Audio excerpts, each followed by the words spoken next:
Hello and welcome to the Kick in the Creatives podcast, hosted by myself, Sandra Busby, and my fellow creative Tara Roskell, offering you interviews, inspiration, motivation, and a gentle prod in the right direction. And for lots more information, challenges, and other useful tools to help you get creating, you can go to www.kickinthecreatives.com. And of course, this is where you can also find today's show notes. Enjoy the show.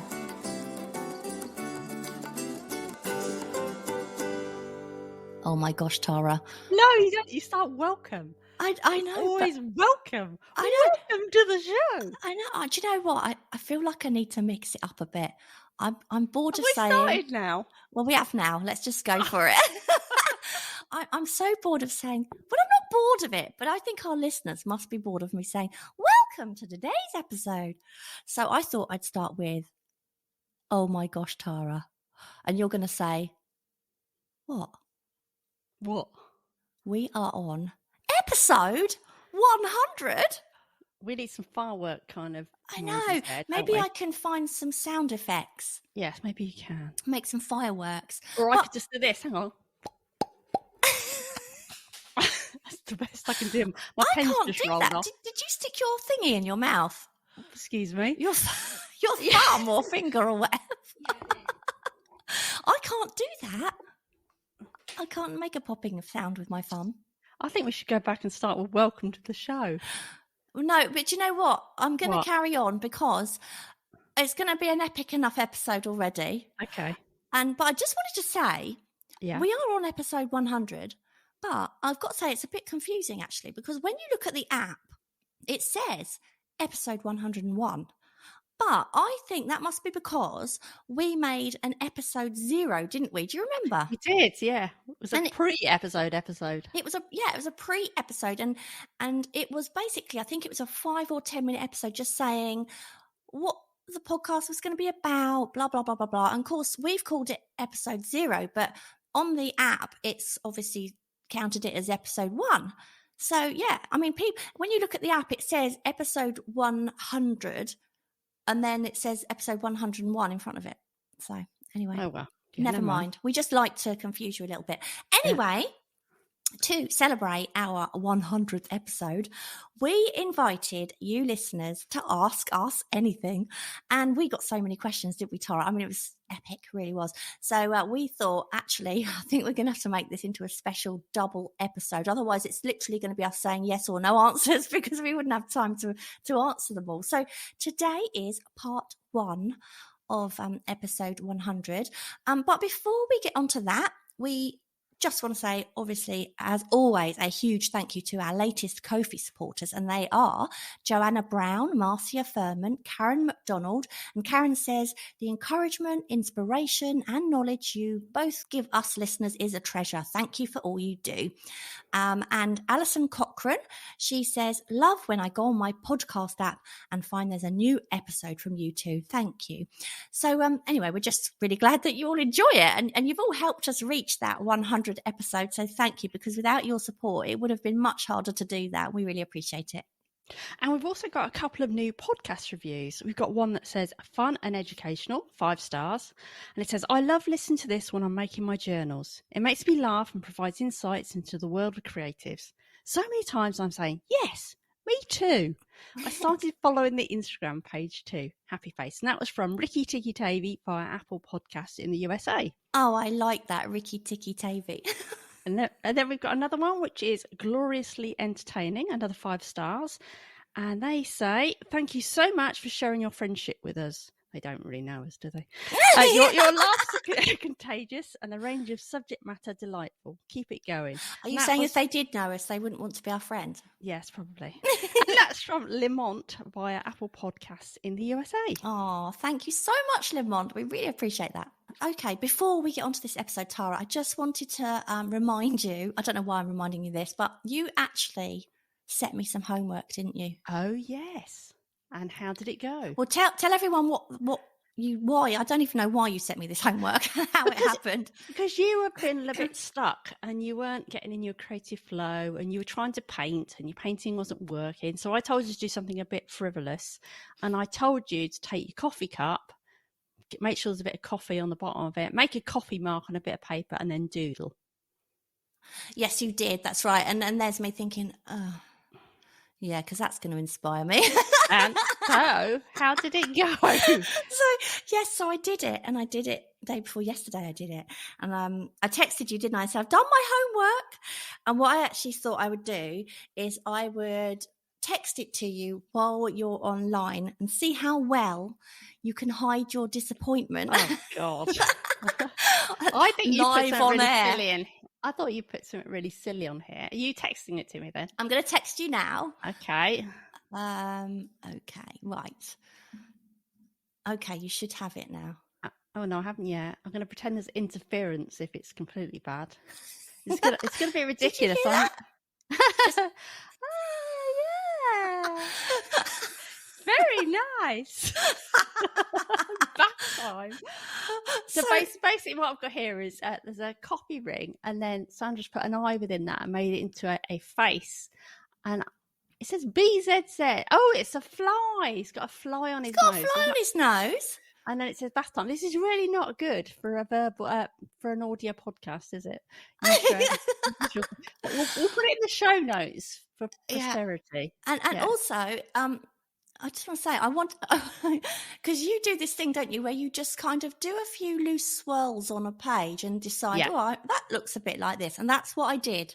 I did a few loose swirls, and that's what I came up with. So I did another one. Did you like it though? Did you enjoy it? I enjoyed it. I mean, let's face it, it is bad. It's fun. It's fun, isn't it? But it's fun. It's just fun. Let me just send you the other one. And you've never done that before? No, I've never done that in my life. Oh, can I get this one? I'm waiting with bated breath. This is an exciting audio experience, isn't it, for everybody? Okay, you should have it now. Okay. I think I missed a trick. I should have made this a bit more like a monster. Oh, well, I can't really explain what this one is because it's too rude. But yeah, okay. It's kind of eyes and a nose. Yeah, what are you talking eyes about? and a nose. Yeah, okay. Yeah, we'll leave it at that. I knew it was going to be something ridiculous. Okay. I thought, well, I did my homework and I did extra. I went over and above. Yeah, so. I won't be putting that one on the show notes. Anyway, this is normally where we would talk a bit about what's new with us and what things have caught our eye on social media. But like I said earlier, we've had so many questions that we're going to have to get straight onto the episode today. Otherwise, this episode would just go on and on and on. And it's great that we've had so many questions, but I think it's worked out about 30 questions per episode. So, we thought we'd make it a bit different this time and literally go straight in with these questions. So what we're going to do is we're going to read out each question in no particular order, and then we're both going to answer those questions as best we can. So the first question we have is an impossible question, and it is from Aisha Guerrero. And Aisha says, favorite artist, ? So it's not a good start, is it really? Because how on earth can you answer that question? I'd love to know, Aisha, who your favorite artist is. I love so many different artists for so many different reasons, and they all have such different styles. So I literally can't answer that question. I would say I do have, I can't even say a favourite painting, but there is a painting that's always been one of those ones if I had to look at, or if I had to have hanging on my wall, it would be Nighthawks by Edward Hopper. And if anyone hasn't seen that, Tara, perhaps we could put that in the show notes as well. Have you seen that one? No. It's like you would have seen it. I'm sure if I sent you the image now, you would recognise it straight away. But it's like a nighttime scene of a cafe. So you're on a street and you can see this cafe all lit up, and there's a couple at the bar of this cafe, and then there's this just one lone man who's sitting there. Actually, funny enough, it almost looks like he's on a mobile phone, but it was set probably in like the 30s or 40s or whatever, so it can't be a mobile phone. But there's just something about that painting that leaves me asking questions. So like, who's the guy on his own? You know, who's he meeting? Is it sinister? Is it romantic? So I kind of love that, but that's not actually an answer to your question at all, but it's the best I could come up with. So I'm sorry. What about you, Tara? Well, like you, I like tons of artists. So I thought it's just a tricky one, isn't it? Because it really is. My favourite artists change all the time as well. You know, you'll suddenly see something new and think, oh, I love that. And then you'll follow that thread and look at that. So instead of saying who my favourites are, I wanted to say some that have inspired me. And that's a good idea. Inspire me to the faces I do. So one of those is Lewis Rossignol. Yeah. And we've had him on the podcast before, and I should have got the episode, but I didn't. But anyway, Lewis creates a lot of faces. He does other stuff as well, like insects and that, but I especially like his faces. And they're all kind of a bit grungy, aren't they? And very scribbly kind of line. And I just love the way he places things on a page. He's got a really great way with composition. I think it's fantastic. And then there's Deb Weirs. I knew you were going to say Deb Weirs, yeah. We've also had Deb on the show. She creates these abstract faces. They kind of have a real, I guess, a tribal feel to them, like almost tribal people.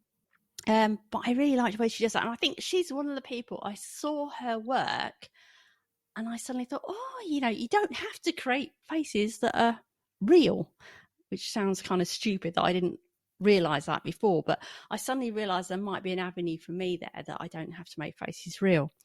And then I haven't mentioned this person before, but there's an illustrator called Diana Cohen. I think it's Koehne, and I really love her sketchbooks. Yeah, and she creates, it's her sketchbooks I absolutely love. She just does these people, and they're like in markers and really bright colors, but just so quirky and amazing. She also does some black and white sketches of people, and I just love them. They're really inspiring to me. But we also share things, don't we, in our newsletter sometimes. We share artists we like or things we're doing. So every now and again you'll see other people I've mentioned in the past if you look in our old newsletters. So anyway, let's go on to another question. Okay, I got one from Margaret Gray, and that is, how do you feel about the business side of arting? Do you want to kick that one off? No. Or do you want me to? You want me to? So I felt like I couldn't say that much about this. We're only just starting to get into it with Kicking the Creatives, aren't we? The business sort of side of things. Yeah. We've started 4 years. Yeah, we've started making a little bit of money through our courses and a bit through like affiliate programs that we really believe in. But I find some things really tedious, like accounts, like when we have to invoice each other and stupid stuff like that. Yeah.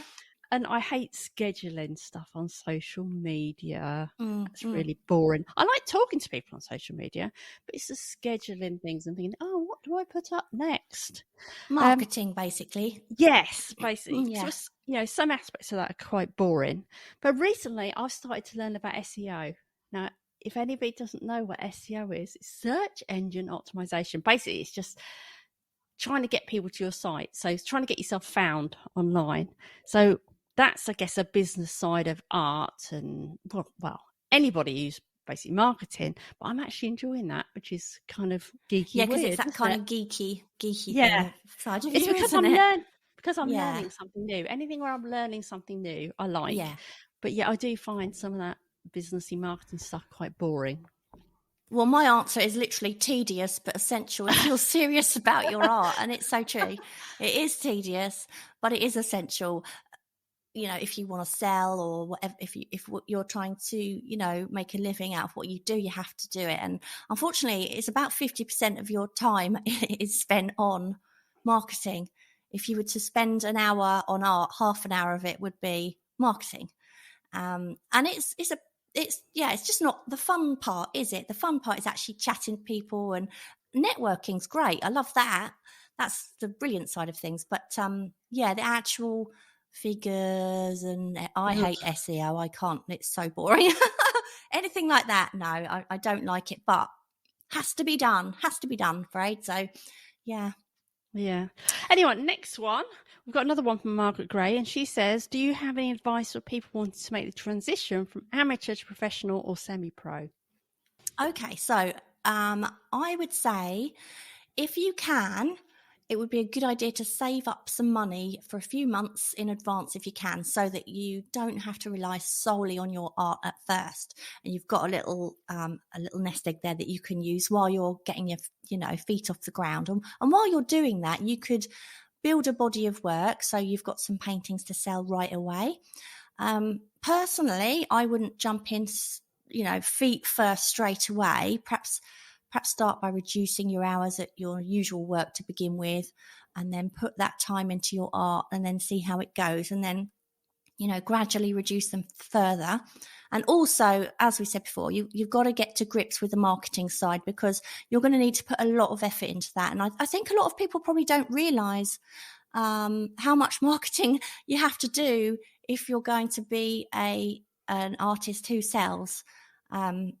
It's a massive part of it, isn't it? So there's no point in doing it at all if you can't be doing with all the boring stuff, because there's a lot of that. But yeah, that's my advice, really. What about you, Tara? Well, I haven't sold art, so I can't really give advice from a practical point of view. But what we have done is we've reached out to a woman who is an expert in selling art. She's been selling and promoting her husband's art for a lot of years, and she now also helps other people to sell their art. And we've reached out to her, and she said she will come on the podcast. So we've now just got to go through the nitty-gritty of organising that, and hopefully once we've got that confirmed, we can see if anybody's got any questions, and then she can help you answer that question. But one thing I can suggest to you is, if you're interested in being a semi-pro or an artist who's teaching art, I've obviously just started doing this. I created a course on Neocolours. And if you want to do it and you're thinking, you've seen someone's platform, say, so we sell our Neocolours course through Cara Bullock Art. And I was kind of worried about reaching out to people, because you think, you feel like they're going to reject you. I'd just say, go for it. What's the worst that's going to happen? If you want to have your course on someone's platform, reach out and say, how about let me put my course on your platform? And don't feel like you've got to have this formal training to be able to teach. If you can do something that someone else wants to know how to do, teach it. And there's also other platforms like Udemy and Skillshare where anybody can put a course up. Doesn't matter what your experience. And you can easily learn video editing. I mean, you video edit on your Mac, don't you, with iMovie? Yeah. That's all you need, really, unless you're going to make, something really fancy, which I'm not. Yeah, so if you want to teach, I'd say definitely go for it. And that is one way of bringing some extra income. Even if you were going to paint as well, you could teach other people how you paint. But as far as art goes, I say we'll try and get her on the show maybe early next year. Yeah, that would be so cool. Yeah. So she's also asked, anything you would tell your younger self to make things easier? So what about you, Tara? What would you tell your younger self? I'd say don't do graphic design as a career. Pursue your art instead, or do illustration. Basically anything that involves in drawing, because you don't like layout or text. I think when you're young, you don't necessarily know what you like, or you're not quite sure. And I'd say experiment with your art. Don't get stuck in your ways, because I used to just paint really traditionally. So experiment, discover ways you enjoy creating and subjects you like. I'd also say learn how to sell, learn about business, try and do that as soon as you can, so you know how to sell your art. Take a few drawing and painting classes and hone your skills, but don't sweat it, because drawing perfect isn't everything. And I'd say wear moisturiser long before you need it. Oh, God. And also, don't stop drawing. Don't stop drawing like I did. I mean, I used to draw all the time when I was a kid. I used to love it. And then, you get to a teenager, don't you? And your head gets turned by the boys and other exciting things that happen. You're like, this is much more fun. But actually, what happens is you just then stop drawing. And generally speaking, you then don't start again. And you kind of lose that thrill, and you lose that desire to do it in the first place, don't you? And then maybe it'll come a lot later on, and you've wasted all that time not doing it. So draw as much as you can and don't stop. And I'd also say don't compare yourself to other kids around you who draw, because you're all meant to be different. And whilst you might be thinking they're better than you, they might be thinking the same about you. So just forget all of that and keep drawing. That would be my advice. That is a good one. I wish I'd kept drawing as well. Because I just think about, I would be amazing now if I kept drawing. Yeah, you are amazing. Well, yeah, I agree. I mean, we would be a lot further. Perhaps we would have reached the level we're at, 20 years earlier, Yeah. Do you know Who what I'm saying? knows? Yeah, So, we'd be genius by now. yeah. Maybe not. Then we've got, what are your favourite art books? And this is all by the same person. Yeah, four questions we had. Yeah, that was rather greedy, Margaret Gray. Yes. Wasn't it? Yes. Favourite art books. I'm annoyed because all the art books from the library I've been taking out have been pictureless. Pictureless, an art book. How can that be? I love reading about art, but also looking at pictures. Oh, So- yeah, that I can't believe that. If it's an art book with no Exactly. pictures, how can that be possible?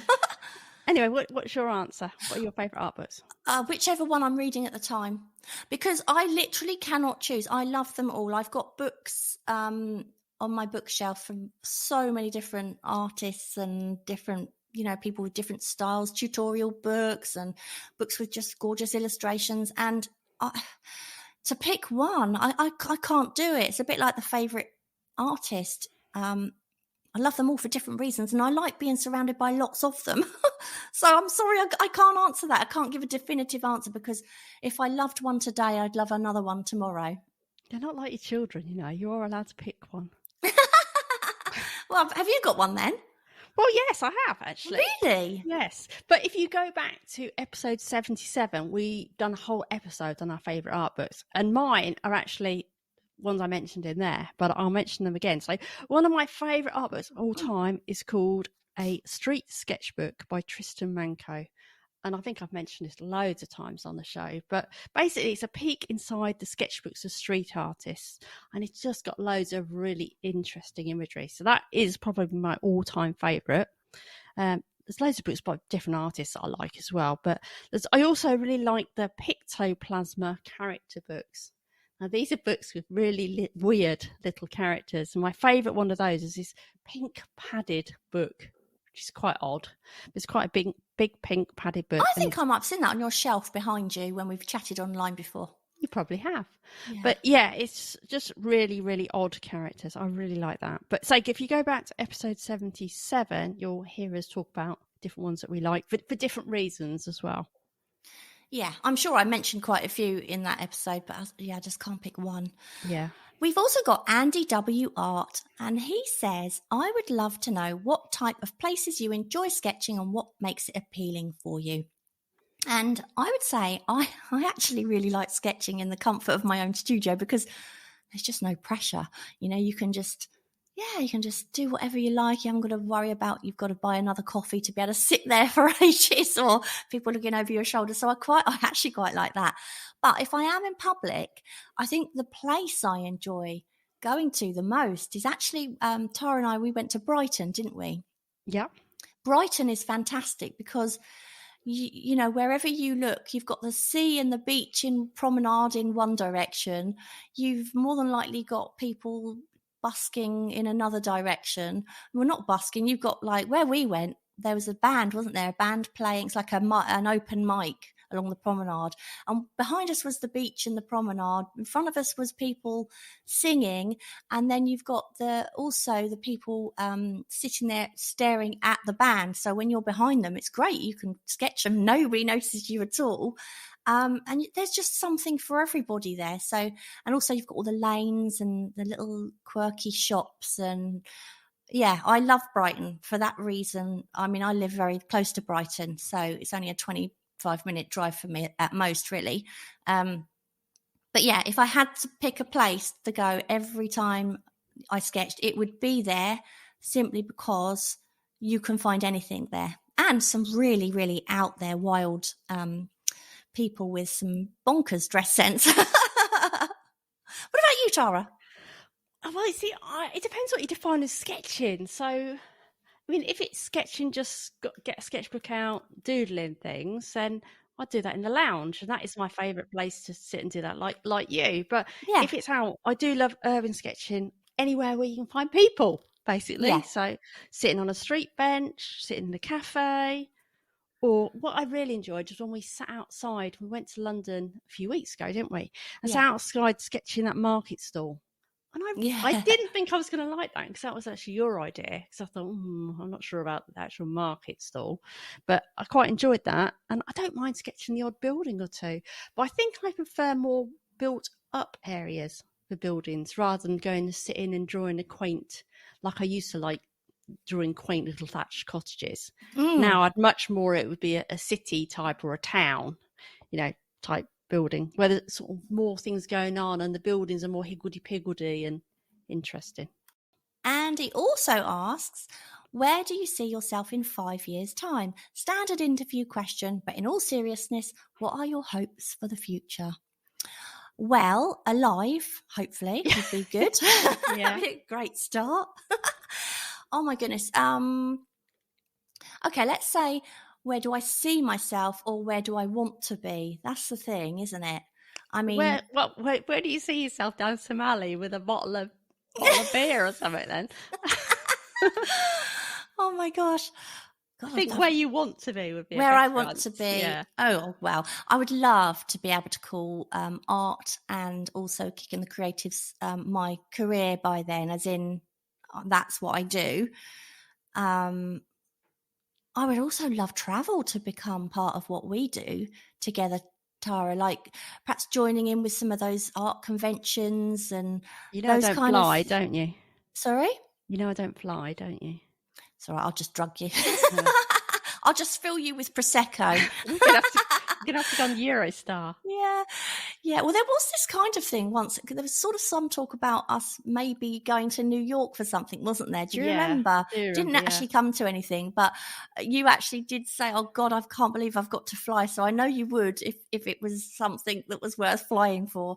But yeah, there's no harm in dreaming big. I suppose, where do I see myself? Well, I'd like to see myself have moved away from my usual work altogether and just focusing on art. That's being my own and obviously what Tara and I do, because the two go hand in hand really. So where, whether that's where I just want to be or where I see myself, I just don't know. I don't know. What about you, Tara? Well, I want to know now the opposite of where you do really see yourself then, if that's how you're thinking. What do you mean? Well, you said that's how you want to be in 5 years. Yes. And you so said, where do I see myself? Yeah. Do you see yourself with a beer I can bottle visualize down? it, and I think you're supposed to visualize things, aren't you, to make them happen? Right, yeah. So yes, I'm going to say, okay, let me be bold then. Yes, that's where I see myself. Good. Yes. Great. So mine's this is where you say, no, I'm not going to be with Kicking the Creatives anymore. And you killed my dream. So where do I see myself in 5 years' time? Hopefully having a lie-in, because the puppy's a bit older. That'd be nice. Having a lie-in some mornings would be lovely. Then also, I would like to be selling all the art I create for really good money. And that wouldn't be selling commissions. That would be selling anything I want to create. Yeah. Basically, you see people on Instagram and every bit of work they've got up there just says sold. Yeah. I want that to be me. And then I'd love to have an art studio where I didn't have to worry about getting crayons and paint on the floor. Yeah. That'd be really nice. I would like Kicking the Creatives to be supporting us so we don't have to do other jobs. Yeah. And I'd like everything we do now for Kicking the Creatives to remain. I mean, obviously to evolve, but then to have courses alongside our challenges that, we do as well. Maybe made by us and other people. Yeah. Maybe somebody who can help us with things like editing and video editing and that kind of stuff, because that stuff takes so much time, doesn't it? And we want to do so much with this, and it's just hard when you can't afford to kind of step back enough from your usual stuff to be able to do it all. But I say we do a lot more than we did 4 years ago, so it's it's a snowball thing, isn't it? Definitely. So I've got the next question. That is from Rob Myers. And he says, what inspires you both? And how do you use that inspiration to fuel your creativity? Okay, well, what inspires me? If I'm talking about in you know, creating my art and what inspires me to rush off and pick up my paintbrushes, light is a massive part of that. So ambient light. And I love this time of year for that reasons. I love sitting in front of the log fire with a candle going and a glass next to it and that flickering light. And I love all that. So ambient light for sure. Also, a clean studio. That is so inspiring for me. If my studio is dirty from where I've already just finished the painting, there's paint everywhere, brushes everywhere, everything needs cleaning, I do not want to go in there. So that's why I have to, between each painting, I have to go and really give it a good clean. I even have to change the little tablecloth that I use over I have to have a clean one. It's bonkers, really. They're only paper, so it's not, you know, not plastic or anything like that. But yeah, so I'll always change those. Music, that helps me get right into the zone. So if I'm going into my studio and I'm not quite feeling like I'm in the right headspace, I'll put the kind of music that I really want to listen to and I'll put that on. And that really helps me just get in the zone and just, it keeps me in there longer. And also going to the pub. I love going to the pub. I love going to the pub because sometimes it's when we have the most stupidest conversations, you know, Paul and I, and I'll be like, oh, I really want to paint that and I really want to paint this. And he'll come up with some ideas and there's that, you know, all the beautiful light behind the bar and the log fire and all that sort of stuff. So I'm often inspired when I've been to the pub. So obviously that's why I go to the pub a lot, because obviously research and inspiration purposes. Anyway, what about you? Well, faces. I love faces because they're all so different, aren't they? And do you love my face? Well, I like some faces. Because you've never drawn my face. I have drawn your face. No. I have, yes. No, I'm not talking about the cartoon you used to do. No, I drew your face with, we did like a 10-minute drawing of your face in colour ages ago. Oh, yeah. I'm talking about in one of your thingies. Oh, no. Charming. No. Oh, no. No. Okay. Maybe one day. Yeah. We'll see. Yeah, but they're also different, aren't they? And you can... But it takes me ages to find a face I like to draw. That's probably why I haven't drawn yours. Thanks. Art-wise as well. I'm not feeling so sure about Kicking the Creative being there in 5 years now. 5 minutes maybe. Challenges inspire me. Now that might sound a bit weird, but obviously we're all about challenges and they are a big inspiration for me. I find if I set myself personal challenges, it just gives me new ideas and ways of working. And it's just something about setting yourself that constraint of something you're going to do consistently for a certain number of days. It is almost like you get into that bored phase. And I know that sounds bad, but I think the bored phase is where you have to almost try and find something to amuse yourself, if that makes sense. And so definitely challenges. So I recommend doing a challenge to be inspired. I also love looking at loads of different styles on Instagram, Pinterest, and they inspire my work. Sometimes you'll just see something, you almost take note of it in your head. Oh, I really like those two colours together, or I really like that grungy line. And then you might see if you can bring that into your work some way. The other day I was thinking about, you know, kind of ideas for the next face I was going to draw. And I saw some credits on a TV show, and TV credits, some of them are absolutely amazing for films and series. Do you not think? Sometimes I can't stop watching them. Yeah, I agree. And they had these torn line paper and they were just doing things like putting it over the top of photographs and writing on it. And I thought, oh, I'm going to use that in my face. I'm going to use lined paper. So that inspired me for that.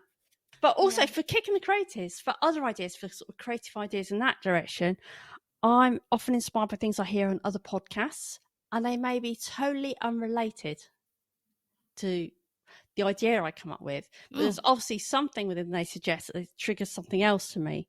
And then also, this is weird, when I'm cleaning the bathrooms, I've told you before, I've come up with ideas for episodes and challenges when I've got my head down the toilet. Yeah, that is weird. But that's because I'm bored, you see. It's another thing where I'm bored. So next time you're feeling uninspired, Tara, just go and clean the toilet. No, but it's like when you're bored, I think your brain tries to my mind tries to amuse me because I'm bored. So it comes up with ideas. Very interesting the way your mind works. Okay, so who else have we got here? We've got Esther Arroyo. She says, I listen to your podcast and lately, girls, you seem to be on fire. Tara's courses, Sandra's exhibition. How do you feel about these changes in your artistic careers? Can I answer that? Yeah, go for it. Okay, so first of all, incredibly grateful is my first thing, because I never would have thought in a million years when I first started my art journey, for want of a better way of describing it, that I would be here really doing this and, painting and selling and exhibiting. So incredibly grateful. Very, very excited to see what comes next on this uncertain journey of ours. Things have happened that I would never have imagined in a million years. Adobe, that was our most recent thing where we were both really so shocked, weren't we, to be asked by Adobe. Yeah. Anyone who doesn't know what that is, it was the Adobe Max, the creative conference they did, and we were invited to be speakers, and we had to go up to London to do some filming. And, just for someone like Adobe to think that we have something worthy to say, what an absolute honour and a surprise, really. So, yeah, it's a ride that I'm absolutely loving every moment of, but I'm not taking any of it for granted because, who knows? Who knows what's around the corner? But yeah, I'm just loving every minute. I'm really excited about the possibilities, because if you'd have told me 5 years ago even that I'd been making art and that I'd have made a course, I'd have told you were completely bonkers. Yeah. That I'd be doing Kicking the Creatives and trying to encourage other people along with you to be creative, I'd have thought you were completely bonkers. Well, you always did think I was completely bonkers. Yeah. So, yeah, I just want to get there quicker. Oh, she's so impatient, everyone. Literally. I have always said to her, it's going to take a long time, these things take years, 10 years. I can't wait that long. Yeah, so, yeah, I can't believe, I must admit, what's happened to us. Like you say, the Adobe thing is just like, wow. It's like, well, we said before, we both thought that was a spoof, but we also got contacted in the past, like you said, about the possibility of going to New York to do something. That didn't come off, but like, it's just like, what? Yeah, and why? I actually, and it's really weird because the Adobe thing, I just keep thinking now, well, that's as good as it gets. You can't. Yeah, I know. That's it now. If that's where we've peaked. Yeah. So I can't imagine anything else coming up like that at all, ever. But you never know. But the weird thing is, and I'm going to put a downer on things now. Oh, no. Here we go. Is that what you see online, like with different people? Sometimes you think people are really successful, but you never really know how people are doing, do you? No. That's the thing, because like, although we're really happy with that, I haven't sold my art yet, and I really want to sell art, and we'd love to be doing this full time, and we haven't got there yet, have we? So no. We just want to be completely transparent, because you do see people online, and I have no people, and they're not being not transparent, but they've won loads of awards and things, but they're still struggling. So yeah. It's difficult, isn't it? Sorry, that's a bit of a downer, isn't it? Yeah. I'm going to cut that bit out. Yeah, I'll edit that out. Oh, okay. No, I won't really. Okay, so you've got another one, haven't you? Oh, yes, I have. And this is from Beckett Art and Design. And he says, congrats, ladies. Quite an accomplishment. Blah, blah, blah, blah. Quite an accomplishment in an easy come, easy go world. Has Tara and Sandra ever considered doing a collaboration work? I can see Tara's abstract faces painted on Sandra's wine bottles or Coke bottles. Laughy face. Now, can I answer this one? Yeah. Well, I think it would be the end of our friendship, if my crayons touch your canvas. But if I let you, then what? No, I don't think you would, and I would not touch your canvas. It would be the most weirdest bit of artwork, because stylistically we're two polar opposites, aren't we? So Totally. It'd be really strange. I don't know. No, the answer to that is no. We haven't ever discussed or considered doing a collaboration artwork, simply because I suppose I can't visualize how what on earth that would look like. It would be so funny. You can't put crayon over oil paint, can you? Do you know what would be fun though? What? Is if we did a piece of art where, say, for instance, we took a photograph of, I don't know, let's just say a wine bottle for argument's sake, just because it's easy to think of right this second. Okay, go on then. or a few wine bottles or some cups or whatever. And we took a photograph of it, and I painted it and you drew it. I painted it in my style, you drew it in your style. Then we could slice down the middle and then join them together. And yeah. Can we do a face though? Yeah, we could do a face. I haven't painted a face for a long time. As long as it's a really, really, really wrinkly old face, because I like painting wrinkly old faces. We'd edit it together digitally. That means I wouldn't have to touch the canvas. Oh yeah, I wouldn't actually want to cut my canvas in half. I knew you wouldn't do it. I wouldn't want to do that. well, I've actually put as well that we go out sketching together, obviously. Now, I think that would be quite funny because that's kind of throwaway. So if we went out urban sketching, that would be quite interesting if I started a sketch and you started a sketch and then we swapped. That really would. But we did actually collaborate on a children's storybook. Like I say, our styles are so different. I'm not sure how that will work. But actually, with the children's storybook, it turned out our styles of writing were very similar, which is interesting, actually, isn't it? Yeah, I think that flowed quite well, didn't it? Although it did.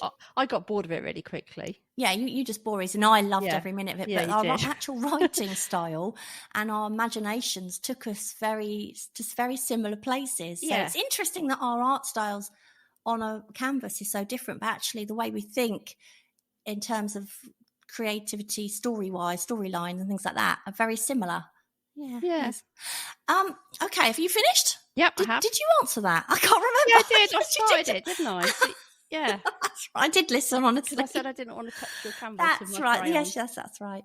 Okay, so we have another question. Actually, this one is from my friend, my personal friend as well, Kerry Caffin. And she has said, would you shave your head in the name of art? And the answer is no. No. Simple answer. Absolutely not. No. I guess unless I really wanted to make it a much more complicated question. So if it was a case of, okay, somebody said to me, I really want to paint this amazing piece and I just need somebody bald like you. Can you shave your head? I'd be like, no, I don't. No, I wouldn't. You couldn't pay me to do that. But if somebody then said to me, okay, you shave your head or you go back to square one with your painting skill or level, then I would shave my head as long as I was allowed to grow it again. So I guess, yeah, that is in the name of art, isn't it? What about you? Would you? No, but I'd do my toes. You'd shave your toes? Oh my God, Tara, I've got a vision of your hairy feet now. That's hilarious. I'm glad it is feet that you said. Anyway.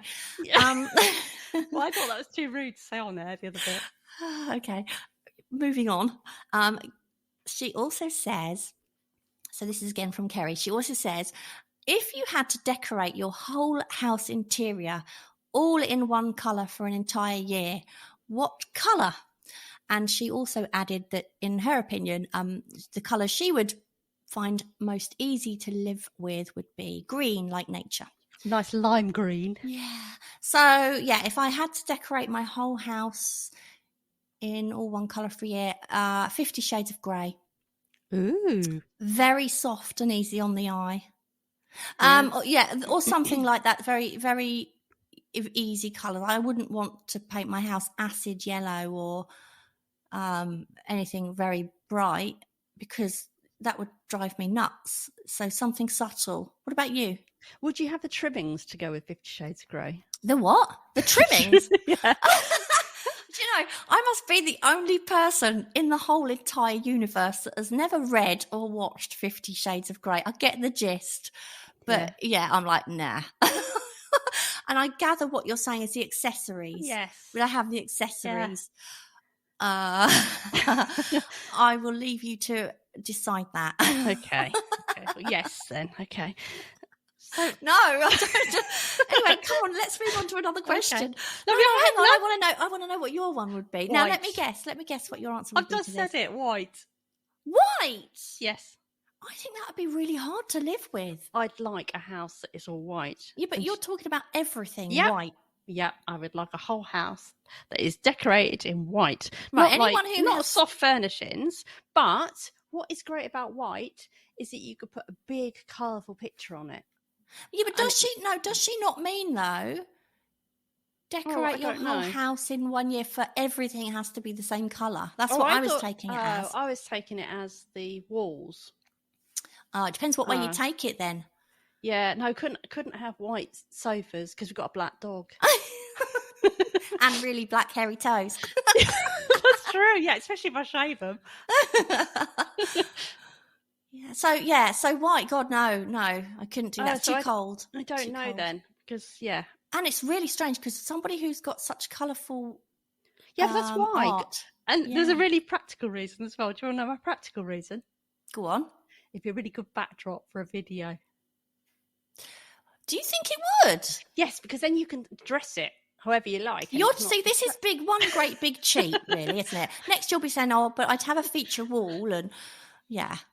I'm not dressing it with a white picture. No, but if you only had, like, say, for instance, then you had to decorate your whole house, including everything, in one colour. I don't know, because I'm too practical, you see. Because, like, white would be quite cool, but it would just be too messy. Yeah, it would show up every single bit of dirt, wouldn't it? But it would be very clean. If I could go black and white, that would be cool. Oh, you're just cheating again now. It. Yeah, well, hardly 50 Shades of Grey. That's all different greys. It's not really one colour, is it? You can have a very, very deep grey that's almost black. And so basically what we're saying then is we're not actually able to answer that question. No. Should we move on? Yeah. Right, I've got another one, and that's from Rachel Reddit. And she said, what is your number one favourite memory of the whole of Kicking the Creatives? Do you want to go for that one? No, you go. Oh, okay. Well, there can't be one. we cheat on every single one, really. Meeting me, obviously, is number one. Oh, God, I didn't even think of that one. But I think, so one of them it's been tons of the messages that we get sent. See, I lump in tons of messages into one thing. Yeah. Because they're quite amazing, aren't they, when we get those through? And I've actually told you, I've actually been almost tearful, which you find quite funny when we get some of those messages through, because they're really touching and saying how much it helps them. That's been pretty amazing. When we met, that first time we met in person, that was a really good night. It was, wasn't it? Because Sandra, we've said before, but Sandra didn't know what was happening. Her husband had arranged it all as a surprise. I knew about it, so that was kind of weird. Adobe Max, like we've mentioned before, doing that was a really interesting day. Plus behind the scenes. Oh yes, I know what it was. Behind the scenes, when we first started making videos for YouTube. Do you remember? What you're going to say? Yeah. We got our new cameras and we didn't know how to use them. So we thought, oh, for a laugh. Well, I didn't know you were doing it, but you thought, for a laugh, I'm going to make a video for me. And what had happened was, Sandra made a video showing how to draw men's rude bits, which she sent to me. And the reason she'd done it was because when we'd been writing a list of possible YouTube videos to make, a very sensible list, for a laugh, I'd added that to the list, not meaning it was just for us messing about. Anyway, so she sends me this video on how to draw men's rude bits, which was hilarious. I've still got that. I was never brave enough to post it online. No, so then I made you one. Do you remember? Basically, I wore. You'd said how much you hate people on YouTube when they go, "Yo, yo, what's up?" Oh, that's it. You made me that one. You were doing that with your baseball cap on back to front. A baseball cap on back to front. I was going, "Yo, yo," and I did. Do you remember like a YMCA thing with IKITC? Yeah, you did. It was so funny. So that was funny. Obviously, not very memorable for you, though. I know, it's now you've said it. There's so many things, though, isn't there? Yeah. I mean, number one favourite memory, pretty similar to yours in the fact that first night we met. I mean, that could have been very different, couldn't it? Because it's very different chatting to someone over the phone and online and then actually meeting in person. It could be a whole level of awkwardness, but it wasn't that, was it? If anything, I don't think either of us could shut up. So that was really fun. And yeah, like a lot of the behind the scenes stuff, but also things like reaching, I mean, I know we're close to 150,000 downloads now. I think it might even be above that. But I remember reaching 100,000 downloads and saying, I can't believe that. Do you know what I mean? I really can't believe that. Also, the moments when one of us says something on the podcast and the other one reads something totally disgusting into it and drags it right down into the gutter. You're really good at doing that, Tara. You blame me, but you're really good at doing that. We've both got quite a childish side. I can't help that. And I remember, I seem to remember something about an electric paintbrush. I don't know what that was. No, I remember pants. Oh, I don't know. I remember you saying a question. You'd set a question once, like we do at the end of the episodes, and it was something about what a creative thing you could do with a pencil. And when you sent me this question, I'd immediately thought, "Oh my god, that's hilarious." She obviously hasn't realised it's funny yet. And then you started reading it out, and I was sniggering, and then you suddenly realised how it sounded. Yeah. We've had electric pants. We've had sausage gate. That was our last episode. Some too rude to actually leave in that have had us rolled up. So a lot of the favourite, there is, oh, I don't know. There's so many. And some of the favourite memories we've had is when we did our YouTube channel, which we want to sort of revive, but we've made some really funny videos, and some of the stuff we've sent each other has been hilarious, hasn't it? Like when we were doing the line, like teaching people how to do a blind contour drawing and things like that.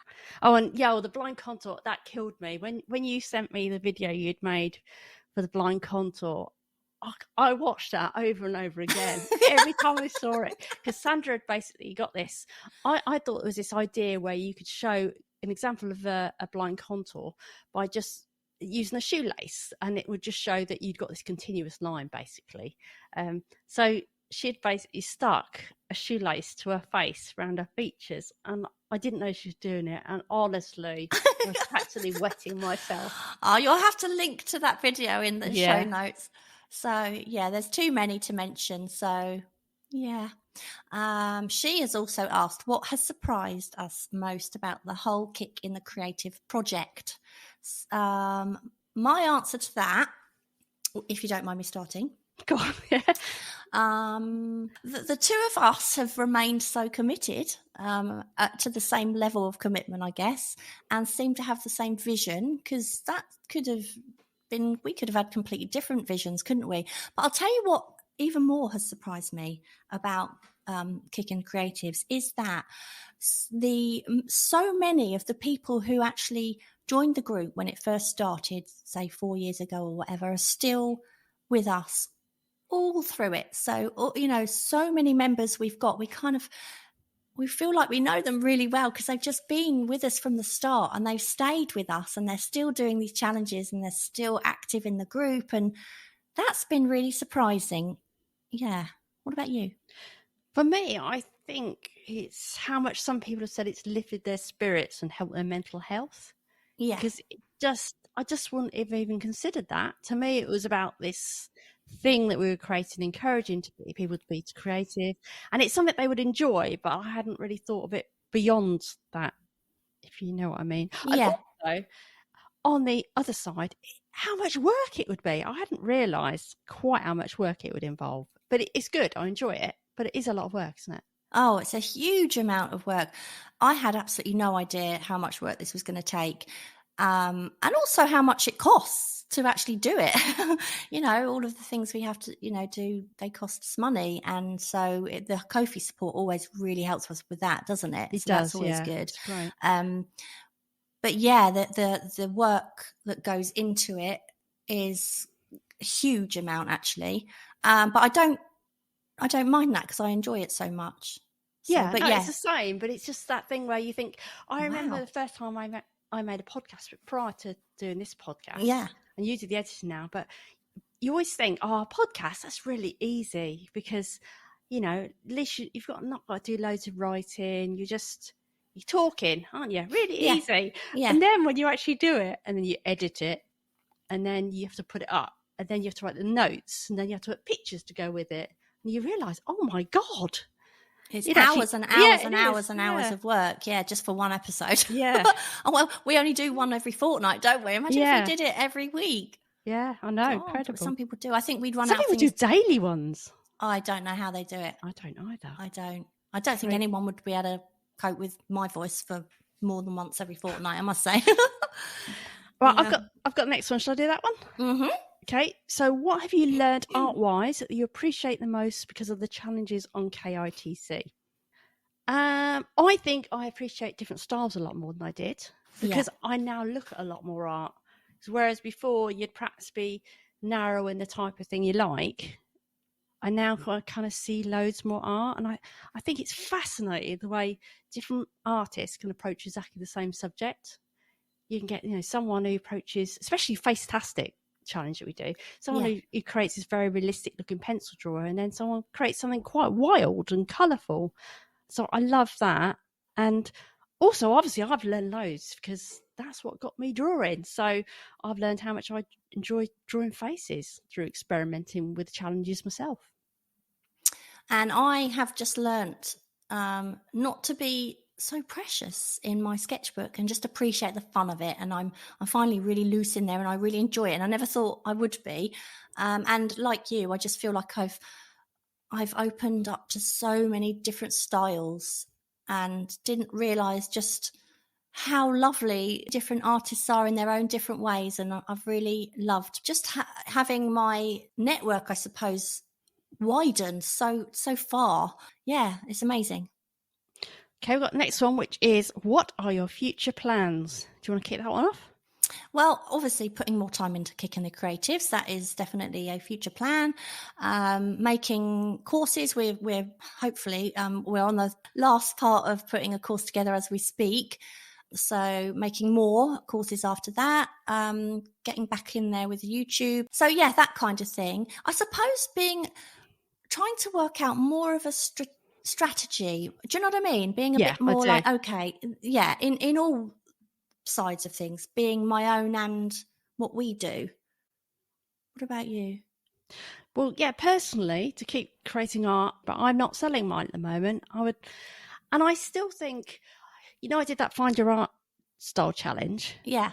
I realise now that basically what I'm doing is I'm doing that again. Yeah, you found it and now you want another one. Yeah.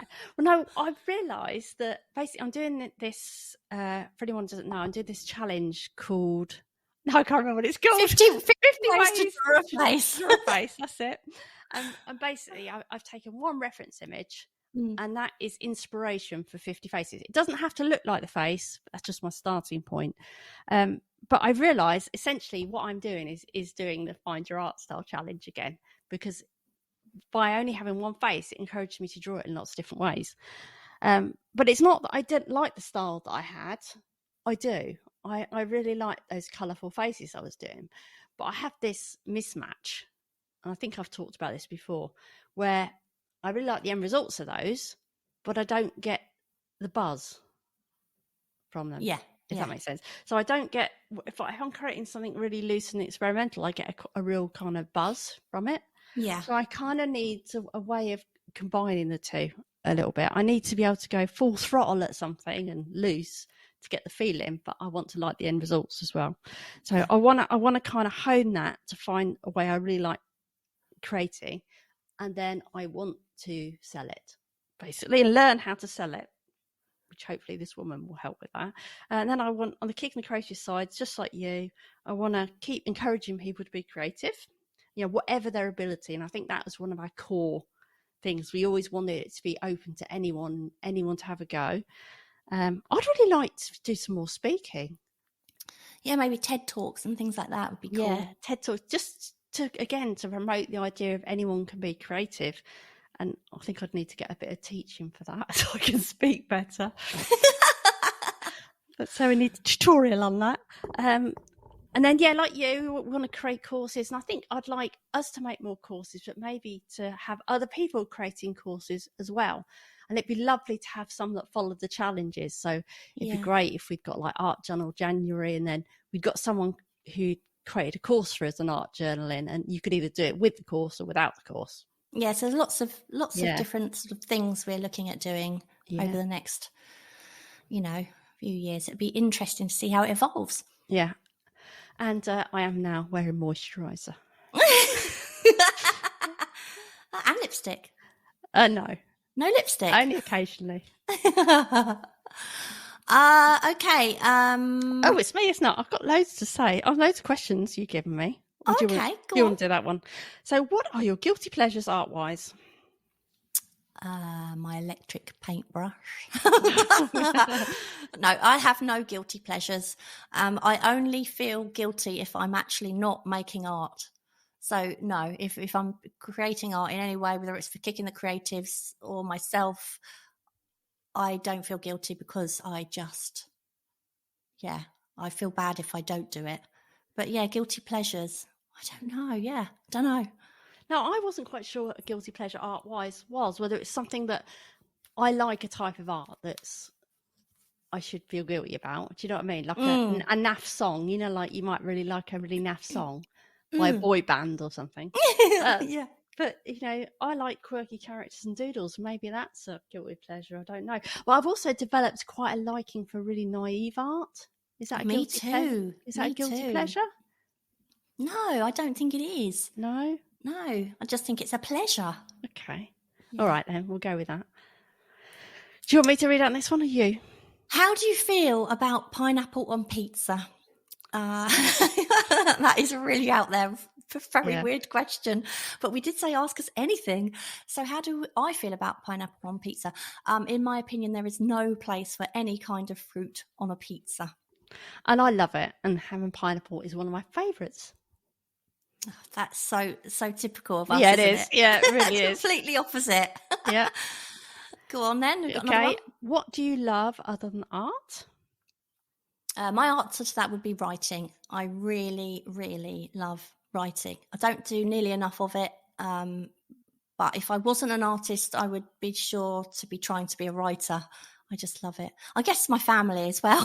Quite like them. After the writing. They ought to be in there somewhere. What about me? Of course. Oh, you're right at the top, Tara, of course. After the writing. Yeah. Yeah. I've got family. My partner Kevin, and I love dogs, especially a dog bear. Love dogs. I love my dog too. I also love a film or a TV show about music or song. This is almost a guilty pleasure, about music or songwriting. Oh, you like that blooming, was it Glee or something? Yeah, so I've got Little Voice, Glee, Nashville, Pitch Perfect, Smash, any of those. I absolutely love them. Yeah, Glee to me would be a guilty pleasure. I liked it. But I love those other than that. And then I also love a good entrepreneurial podcast. Not like us then.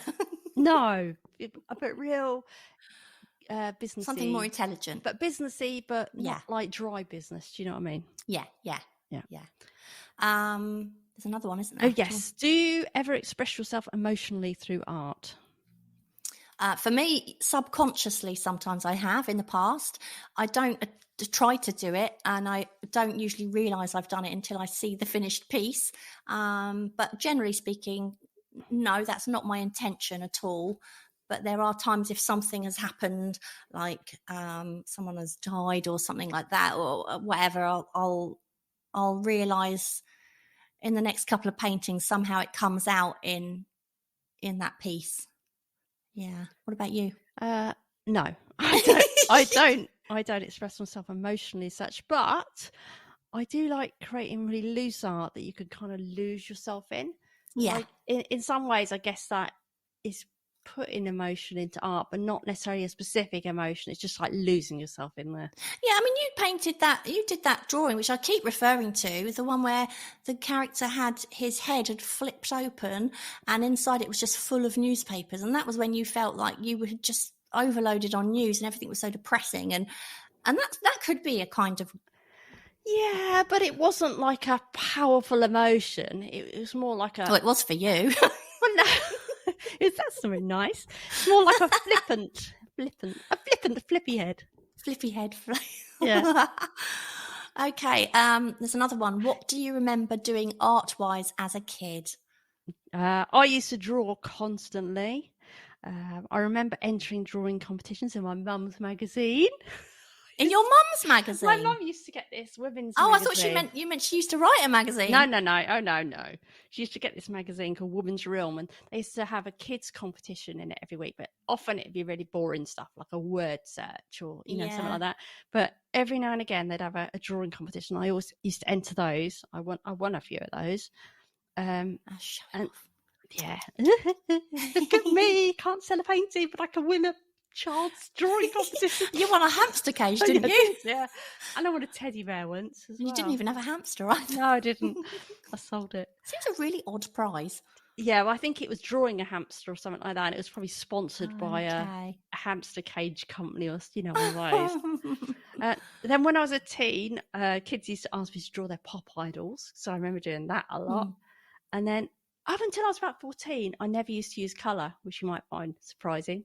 I only used pencil.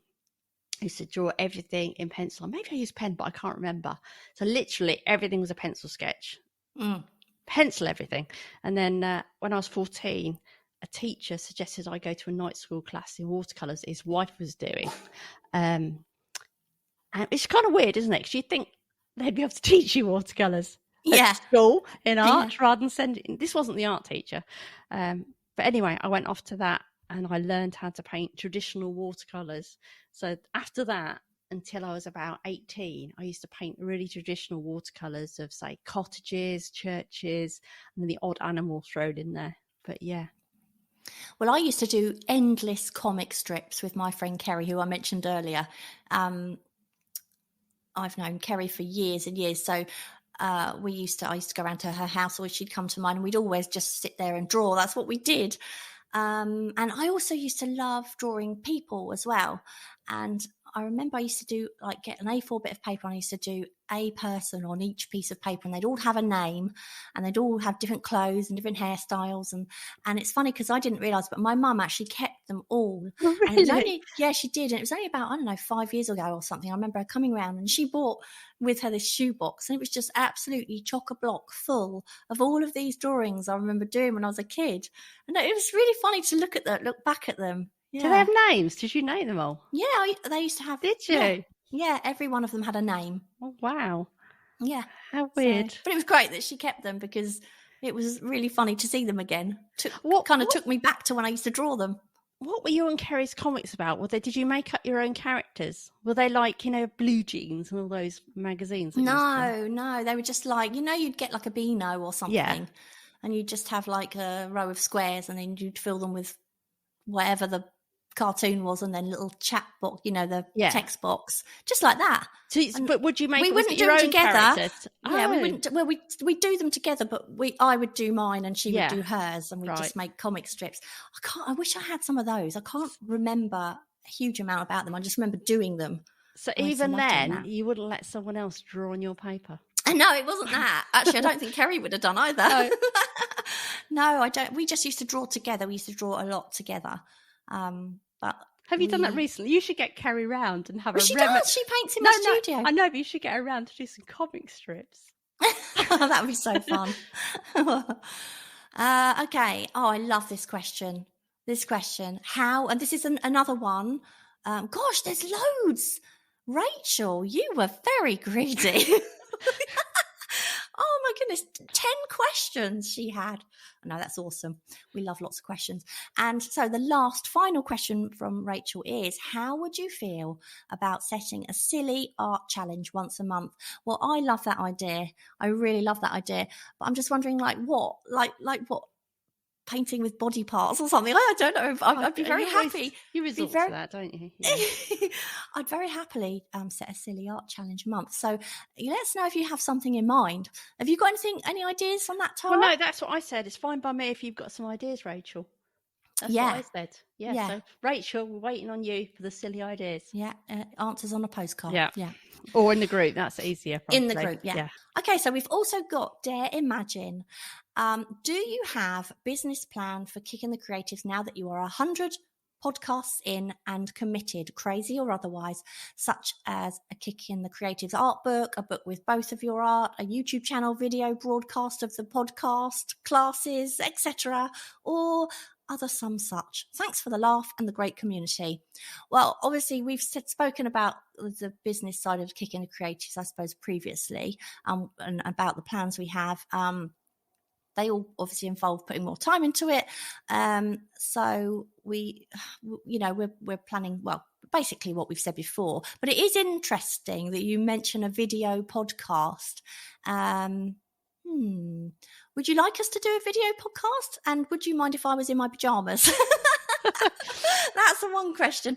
And no, we haven't spoken about a book, but maybe that could be something that Tara and I might think about in the future, Kicking the Creatives book.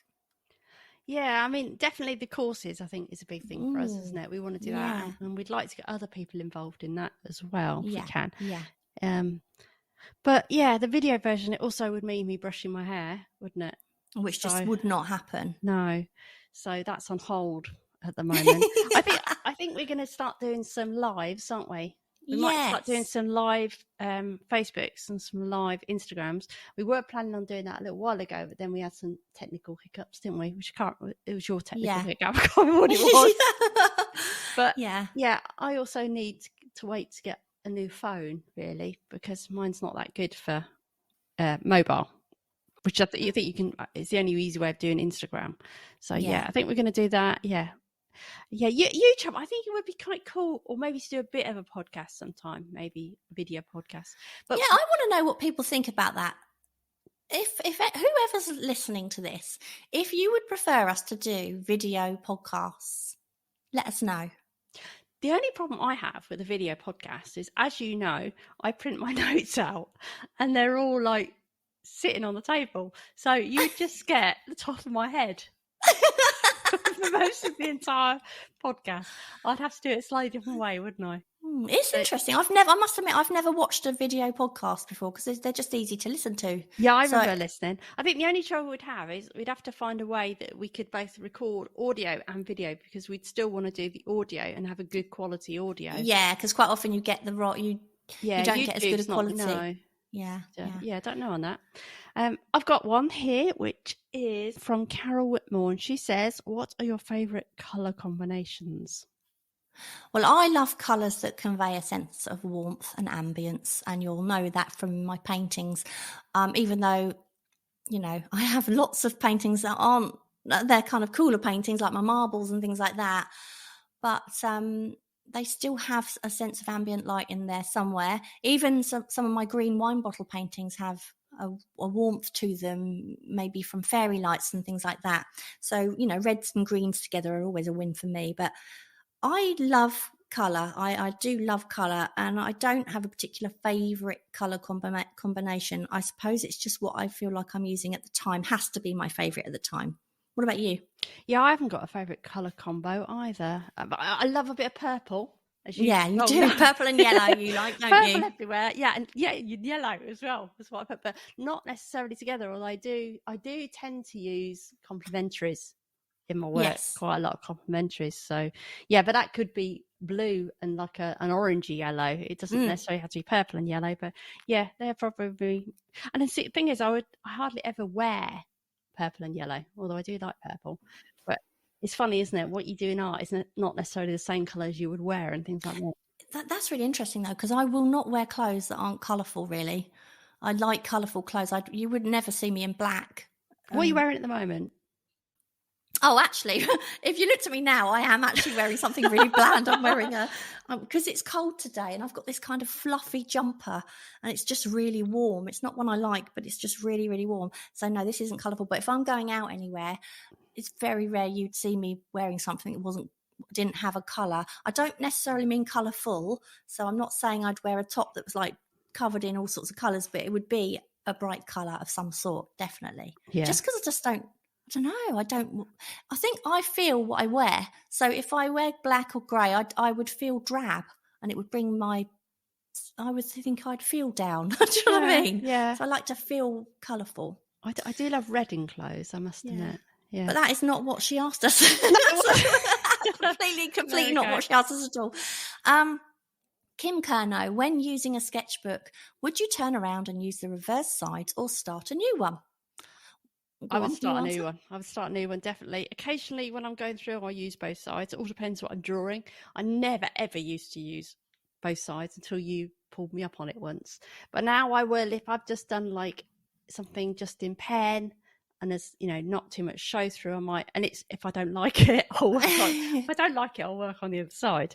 Yeah. But I would never go through a sketchbook and then turn it around and go back. I did it once, but that was just because I didn't like what was in the sketchbook, and we were doing a 5-minute challenge. So I then go in and do the 5-minute on the other side, but just because I was using it like scrap paper, basically. Yeah, and for me, it depends on the sketch as well. If I really like the one on the reverse, then, if there's any chance of bleed through, then no, I wouldn't. But otherwise, I'm not bothered. I'm not bothered at all. If it's just a sketch, it's just a sketch is a sketch, isn't it? So, yeah. Okay, who have you got now? I've got Rusilla Moodley, and she says, how would you convey the truth that everything is art? Okay, so can I start? You can. Because actually, when I was reading these out yesterday and I was sort of having a look through, thinking, okay, just so I kind of roughly knew what people were asking us. And I had a conversation with my friend Kerry about this because she happened to be in the art studio at the time. And it was quite an interesting conversation because art is really subjective, isn't it? So everyone's got a different opinion about what art is. So someone will see art in something that someone else will definitely not see art in. So, for example, I don't see art in a toilet. Do you know what I mean? Yeah. I don't.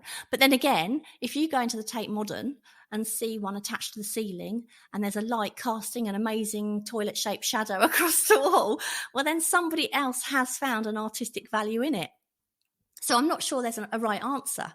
And again, when I went to Tate Modern as well, there was a load of hand dryers on the wall.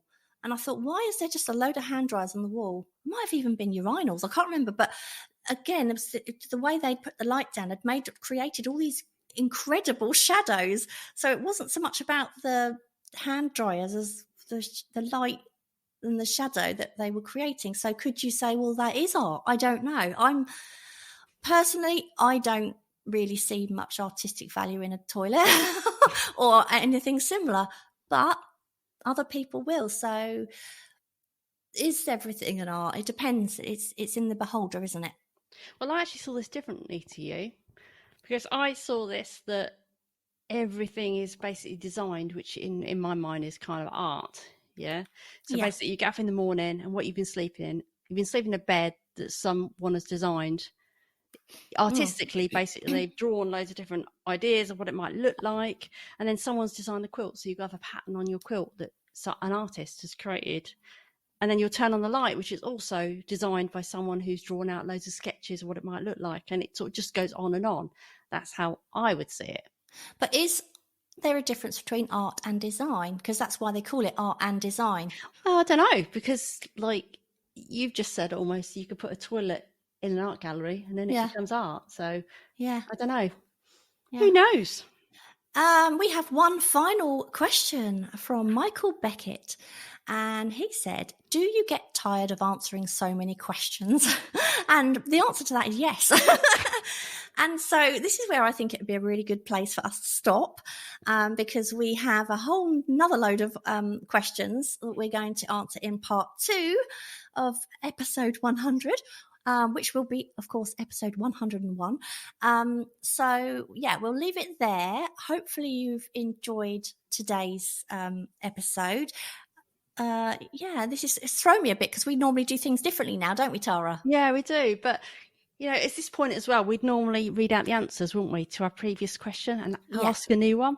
But as this is going to be such a long 2-part episode, we're going to ask the question in part 2 instead. And we'll read out those answers then as well. We will. But meanwhile, don't forget to pop over to our website at kickinthecreatives.com to find out how you can take part in some of our upcoming creative challenges. And of course, there you can also subscribe to the podcast so you never miss an episode. And if you are enjoying the podcast, we'd be really grateful if you would leave us a little review on the platform you listen to us on, or even just a star rating if you don't have much time. 5, and obviously. Yes, definitely. And also don't forget to check out the Let's Face It 2022 course where I'm a guest teacher. It's a year-long portrait and figurative course. what? It's a year-long portrait and figurative course, and it's taught by 27 artists. You can find it at kickinthecreatives.com/let's face it.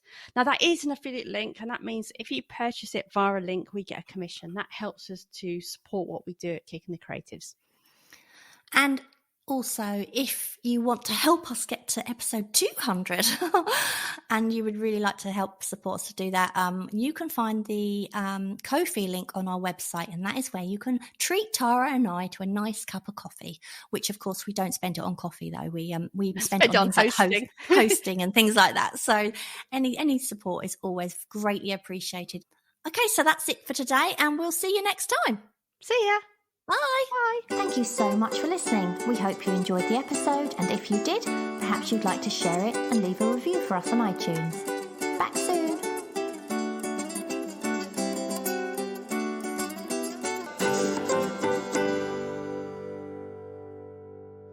Do you want me to answer as well? No, you just sit there in silence. Okay. Well, did you just go off for a wee while I was No. Should have done, shouldn't I? Could do with a glass of water, actually.